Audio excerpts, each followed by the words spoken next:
पण अत्यंत महत्त्वपूर्ण अपडेट पाहतो हा व्हिडिओ आपण शेवटपर्यंत पाहा। लाखो सरकारी कर्मचाऱ्यांसाठी मोठी बातमी, जाणून घ्या सर्व माहिती।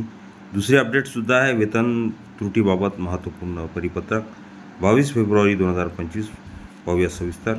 नमस्कार मित्रांनो, चॅनलमध्ये आपले सहर्ष स्वागत आहे। तत्पूर्वी आपण नवीन असाल चॅनल आता सबस्क्राईब करा, समोरील बेल आयकॉनला क्लिक करा। निश्चितच नवनवीन अपडेट अखिल दामोदर क्लासेस चॅनलमार्फत सतत आपल्याला पाहायला मिळतील। सरकारने अलीकडेच आपल्या कर्मचाऱ्यांना एक स्पष्ट सूचना जारी केली आहे, ज्यामध्ये असे म्हटले आहे की स्वयंमूल्यांकन भरल्याशिवाय आणि अधिकाऱ्याकडून मंजूर केल्याशिवाय पगार दिला जाणार नाही।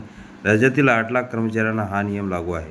ऑर्डरची तपशीलवार माहिती। प्रधान सचिव एम देवराज यांनी दिलेल्या माहितीनुसार सर्व सरकारी कर्मचाऱ्यांना स्वयंमूल्यांकन भरण्याच्या सूचना देण्यात आल्या आहेत।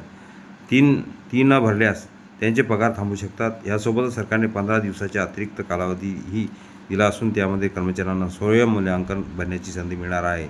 ऑर्डरची तपशीलवार माहिती। प्रधान सचिव एम देवराज यांनी दिलेल्या माहितीनुसार सर्व सरकारी कर्मचाऱ्यांना स्वयंमूल्यांकन भरण्याच्या सूचना देण्यात आल्या आहेत।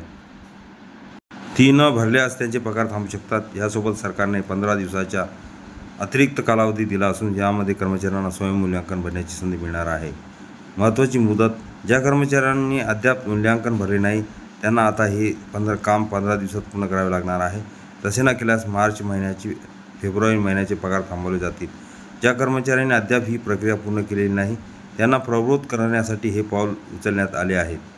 कर्मचाऱ्यांच्या प्रतिक्रिया आणि सरकारची तयारी। सरकारी कर्मचाऱ्यांच्या कामकाजाचा आढावा घेऊन त्यांना अधिक जबाबदार बनवणे हा निर्णयामागचा उद्देश आहे।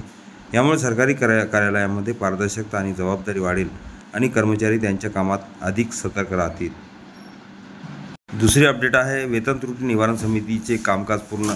सामान्य प्रशासन विभागाकडून महत्त्वपूर्ण GR 14/2025।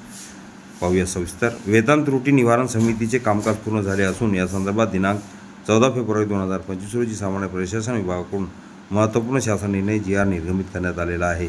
सदर शासन निर्णयानुसार वित्त विभागाच्या 16 मार्च 2024 रोजीच्या शासन निर्णयानुसार 7व्या वेतन आयोगातील त्रुटी संदर्भात विविध न्यायालयातील दाखल रीट याचिकांच्या अनुषंगाने न्यायालयाने दिलेल्या आदेशानुसार तपासणी करून याबाबत शिफारसी करण्याकरता वेतन त्रुटी निवारण समितीची स्थापना करण्यात आली आहे।